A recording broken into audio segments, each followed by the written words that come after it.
pots and pans along with Donna Stefania, leaving me with only the clothes I wore on my back.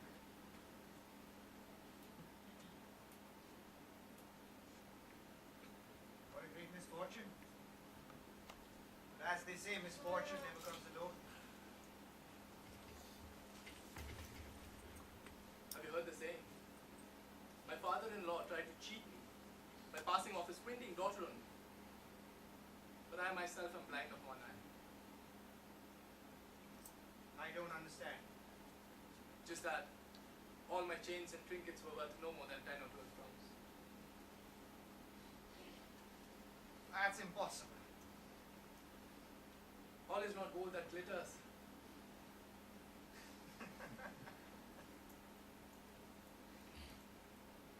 So it seems that the game is drawn between you and Donna Estefania. Perhaps. But the trouble is, she can get rid of my chains and gewgaws, but I can't get over the dirty trick she played on me. I have the consequences for keeps.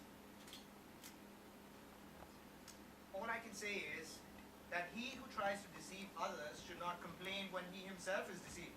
I'm not complaining. Huh? It's just that I can't help feeling sorry for myself. Just because a guilty man recognizes his guilt does not mean he does not feel the pain of punishment. Huh? I know I wanted to deceive, but was deceived myself and caught in my own trap. To top it all, within a few days my body broke into boils from the disease my wife gave me. Having no money, I had no choice but to enter the hospital of resurrection, where I took the sweat treatment 40 times.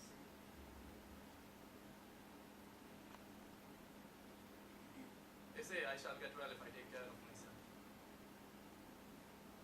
I have my sword.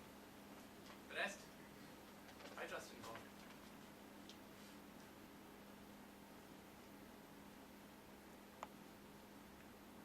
What a story, Campuzano. What a story.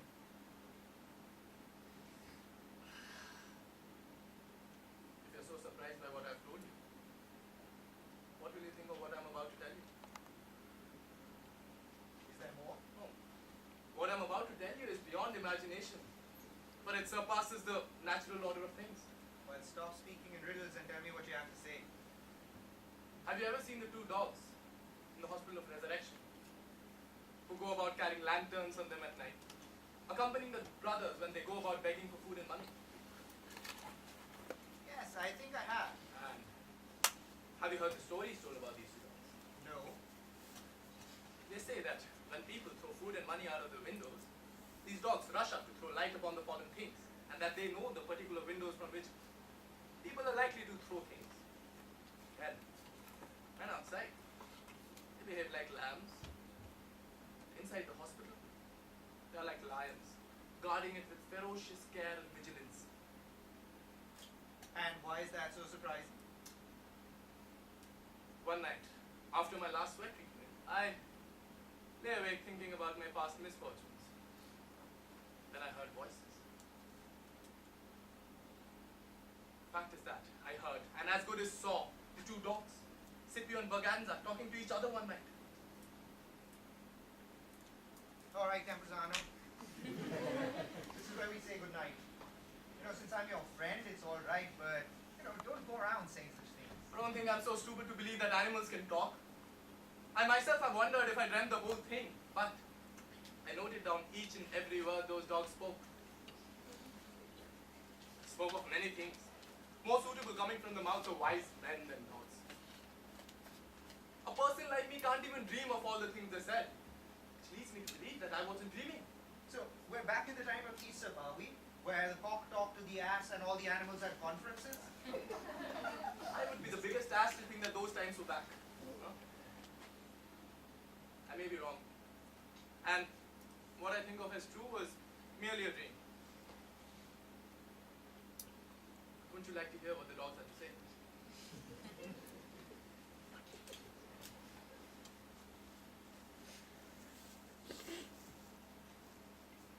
As long as you don't try and convince me it was the dog speaking, I'm all ears.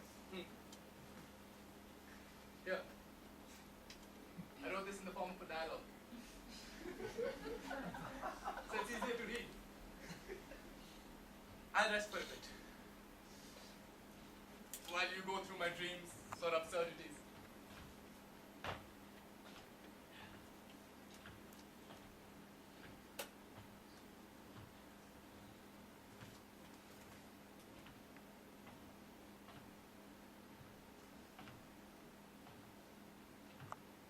The story and dialogue of Scipio and Braganza, dogs belonging to the Hospital of the Resurrection,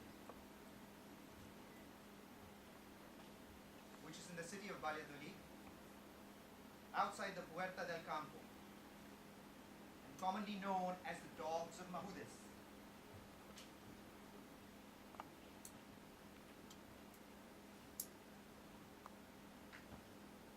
My friend Braganza, let us forget the safety of the hospital tonight and sit here on these mats in peace and quiet, where we can enjoy unobserved this unprecedented gift that has been granted to us. Brother Scipio, I hear you speak, and I know that I'm speaking to you, yet I cannot believe it because this goes against all the laws of nature. That's true, Braganza. And what makes the miracle greater is that not only are we speaking, but speaking coherently, as if we were capable of reason. But we are so fortunate that the main difference between men and animals is that men are rational beings and animals are not. I understand everything you say, Scipio. That you say it and that I understand it increases my astonishment and wonder. During the course of my life, I have heard much talk about great qualities. So much so that some people are inclined to suspect that we possess some sort of an understanding capable of reasoning. Oh, I've heard praise of our good memory, gratitude, and loyalty to such an extent that we are often represented as the symbols of friendship. I personally know of some dogs who were so filled with gratitude that they threw themselves into the grave of their masters along with their dead bodies. I also know of some others who stood outside the graves, neither moving nor eating until their own lives came to an end. I also know that after elephants, dogs give the strongest impression of possessing understanding, then horses, and finally apes. True, true. But you must admit that you've never seen any elephant, dog, horse, or monkey talking. Which leads me to believe that our unexpected gift of speech falls into the category of things known as omens. Oh, if this is so, then I can take as an omen what I overheard the other day. What was that? As I was passing through the university, I heard a student say that out of the 5,000 students attending university this year, 2,000 are going to be studying medicine. And what do you infer from that? I infer that those 2,000 doctors must have patients to treat, which would be a great calamity, or that they must die of hunger. Oh, omen or no omen, the fact is that we are speaking. Huh? So there's no point starting to argue about the whys and the wherefores of our speech. It will be more appropriate to make good use of this night by talking through the night without allowing sleep to deprive us of its pleasure. Ever since I've had the strength to chew a bone, I have longed for the power of speech, to say everything that has come to my mind and been lying there, stored up, getting moldy and forgotten. Now that I find myself so unexpectedly enriched with this divine gift of speech, I intend to take full advantage of it and say everything that I can remember, Oh, but even though it comes out jumbled and confused. Let's do it this way, huh? Tonight, you shall narrate the history of your life to me. And tomorrow night, if we still have speech, I will recount mine to you. But it's better to spend the time in telling our own stories than trying to know those of others. Brother Scipio, I have always thought of you as a wise dog and a good friend. And now I do so more than ever. As a friend, you desire to tell me your adventures and know mine. And your wisdom is evident in how beautifully you have allocated the time in which we may narrate them. But first, check to see if someone can overhear. Oh, no one. Though there's a soldier here, undergoing the sweat treatment. At this time, he'll be more inclined to sleep than listen to anyone. Since we can speak safely, listen. And if I bore you, stop me or tell me to shut up. Oh, talk till dawn, or till someone hears us. I'll will listen to you with great pleasure, without interrupting you, unless I think it necessary.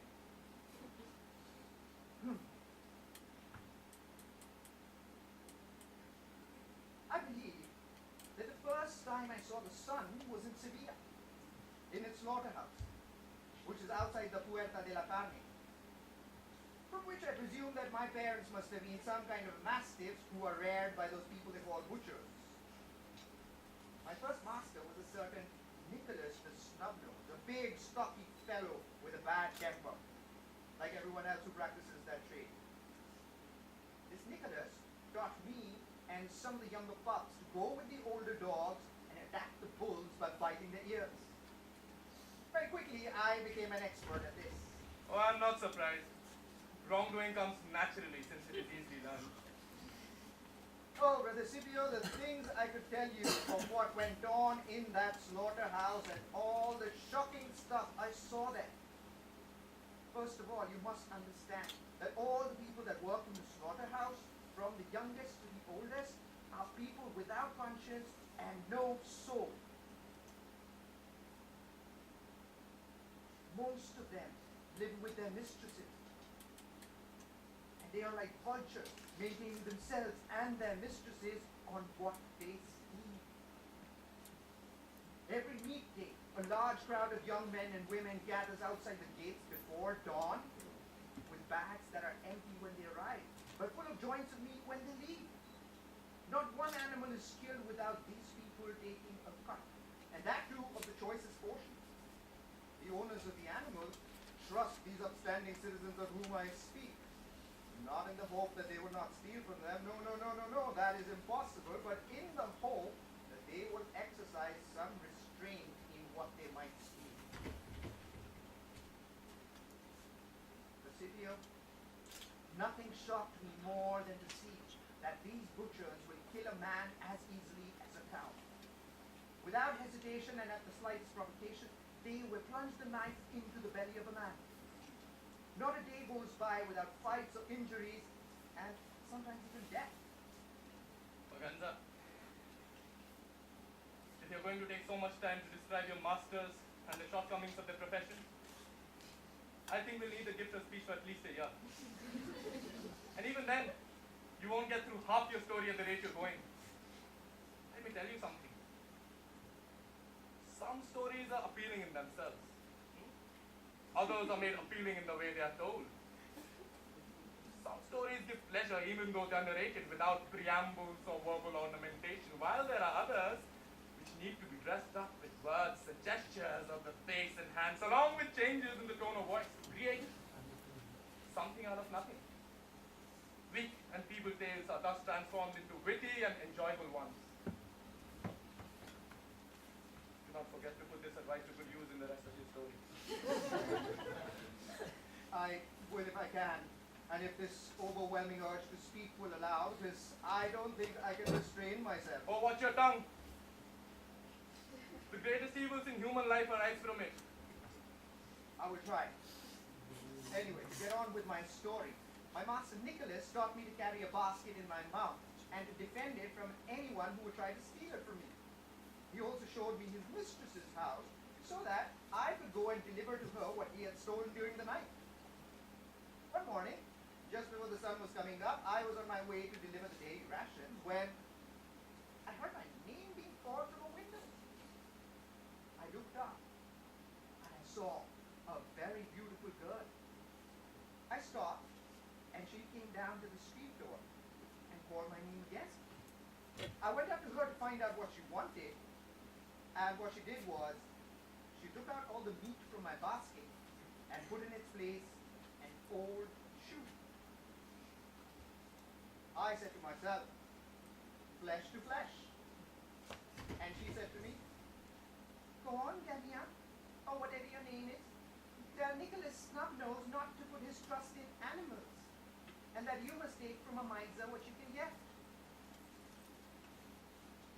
You know, I could easily have got back the meat from her, but I didn't think it was right to touch those delicate white hands with my dirty slaughterhouse mouth. You did the right thing. It is the prerogative of beauty be always to be respected.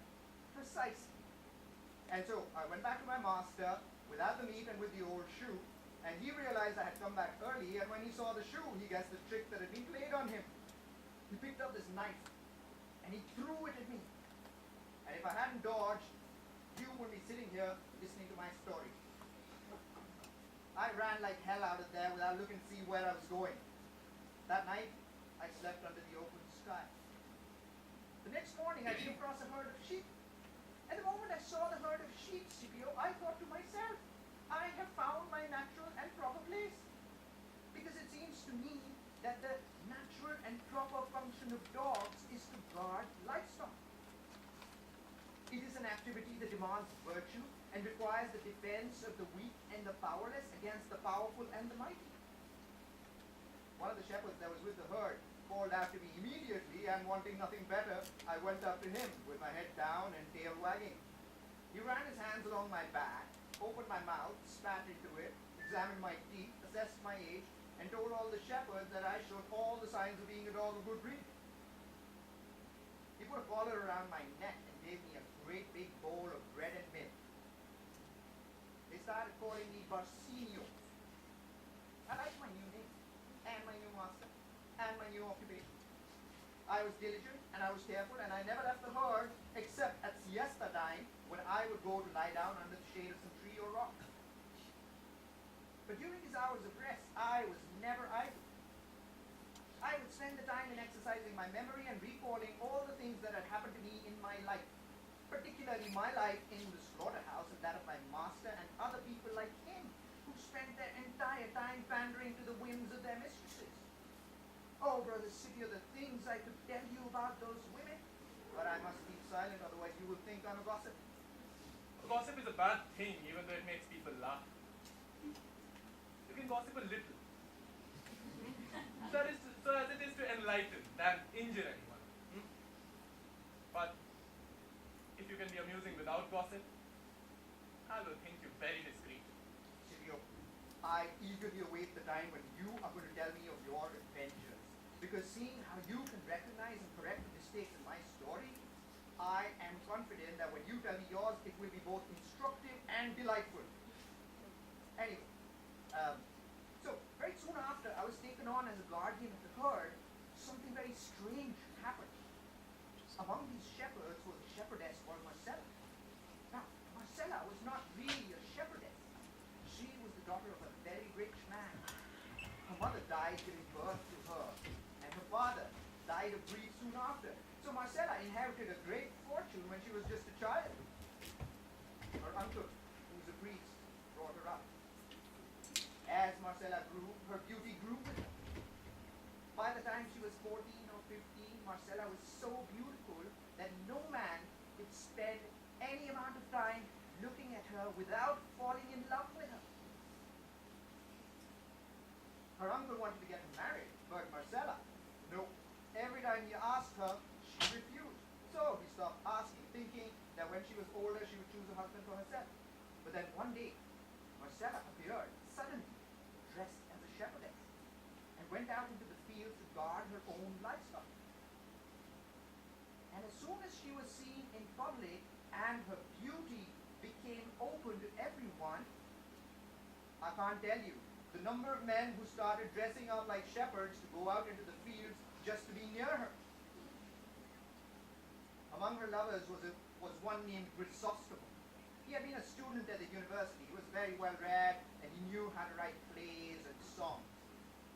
Soon after he came back from the university, he happened to see Marcella, fell immediately in love with her, and began dressing like a shepherd and go out wandering with the cows and the sheep just to be near her. They say that he had stopped loving her and began worshipping her. One day, they found him dead. They say it was love that killed him. Because of his good nature, Chrysostom had many friends among the shepherds, all of whom came out to bury him. His best friend read out a song of despair that Chrysostom had written, which described his feelings because of his unreturned love for Marcella. On hearing the song, the friends' grief turned to anger, and they began to call Marcella all sorts of names, calling her cruel and disdainful and haughty and ungrateful. Some even said that by behaving this way, she was doing more harm than the plague. And then the strangest thing happened. Like a ghost appearing out of the darkness, Marcella appeared at Chrysostomo's funeral. I have not come here for any of the reasons you've mentioned, but on my own behalf, to explain how unreasonable are those who in their grief blame me for the death of Chrysostomo. So I ask all those present to hear me. There will be no need to waste many words to bring the truth home to persons of sense. All of you say that heaven made me so beautiful that you cannot resist my beauty and are compelled to love me. And because of the love you show me, you say that I am obliged to love you back.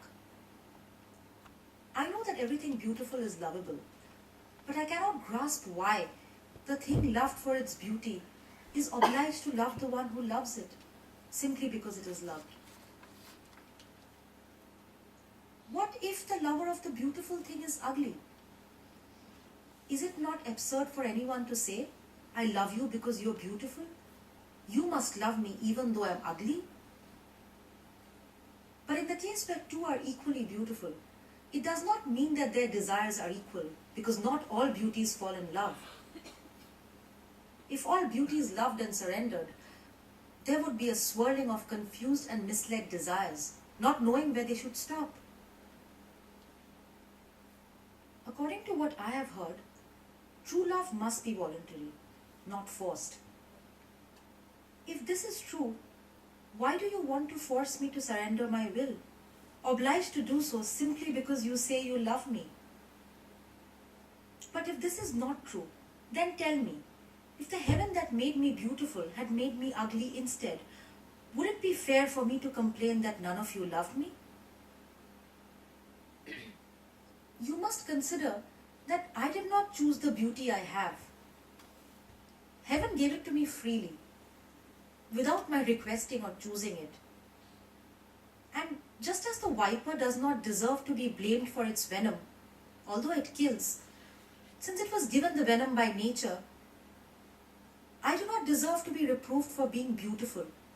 For beauty in the chaste woman is like a distant fire or sharp-edged sword. They do not burn or cut the person who does not approach them. Honor and virtue are qualities of the soul, without which the body is not truly beautiful, even if it seems to be so. And if chastity is one of the virtues that most adorn and beautify both body and soul, why should a woman loved for being beautiful lose that virtue in order to satisfy the desire of a man who, for the sake of his pleasure, attempts with all his might to have her lose it? I was born free, and in order to live free, I chose the solitude of the countryside. I am a distant fire and a far-off sword. Those whose eyes forced them to fall in love with me, I have discouraged with my words. If desires feed on hopes, I have given none to Chrysostomo or to any other man. So it would be correct to say that his obstinacy and not my cruelty is what killed him.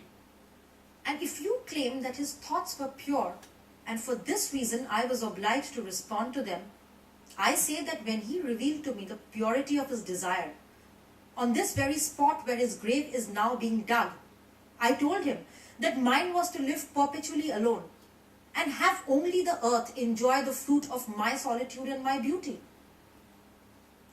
If he, despite that discouragement, wished to persist against all hope, why be surprised if he drowned in the middle of the ocean of his own folly? If I had kept him by me, I would have been false. If I had gratified him, I would have gone against my own best intentions and purposes. He persisted, though I discouraged him. He despaired, though I did not despise him. Tell me now, if it is reasonable to blame me for his grief. Let the one I deceived complain. Let the man despair to whom I did not grant a hope I had promised. or speak if I called to him, or boast if I accepted him. But no man can call me cruel or a murderer if I do not promise, deceive, call, or accept him. Let this general discouragement serve for each of those who solicit me for his own advantage.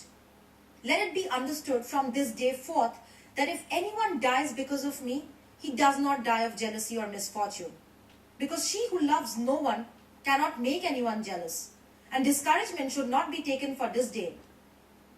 Let him who calls me savage avoid me, as he would something harmful and evil. Let him who calls me unapproachable not approach me. Let him not seek out in any way this savage, ungrateful, cruel, unapproachable dragon. For if his impatience and rash desire killed Grisostomo, why should my virtuous behavior be blamed? If I preserve my purity in the company of trees, why should a man want me to lose it if he wants me to keep it in the company of other men? I am free and do not care to submit to another.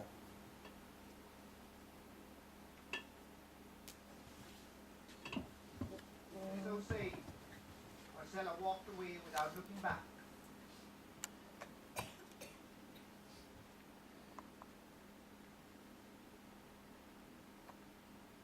We have more to say, Bhagan. Just one more thing.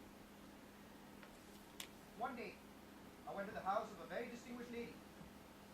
She had one of those dogs they call lapdogs. It was so small she could hide it in her breast. The moment it saw me, it began to attack me, barking fiercely, and wasn't satisfied until it bit me in the neck. I looked at it with a mixture of respect and anger and said to myself, "You wretched creature, you. If I had seen you in the street, I would have ignored you or torn you to pieces with my teeth." I couldn't help thinking how cowardly and mean-spirited people are bold and insolent when they are in positions of favor and willing to insult those who are better than themselves. The proof of this is provided by those little men who dare to be insolent under the protection of their masters. And if by chance the tree is destroyed under which they are sheltering, then their worthlessness is revealed. For then they are of no value than that provided by their masters.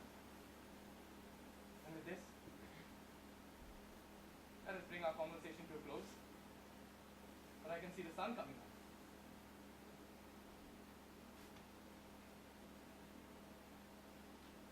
Tomorrow night will be mine, if we still have the gift of speech.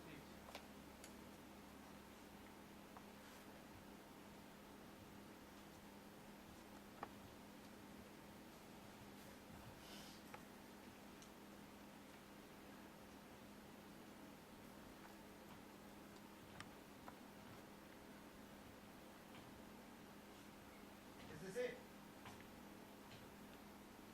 You see, as I lay there in the hospital, my mind was in a bad state, but my memory was sharp and active. Probably because of the large amounts of almonds and raisins I'd been eating. The next day, I wrote down each and every word those dogs spoke, without adding or subtracting any. The conversation took place over 2 consecutive nights, but I have recorded only one. I intend to write the second part, if I feel that the first part is worthy and not laughable.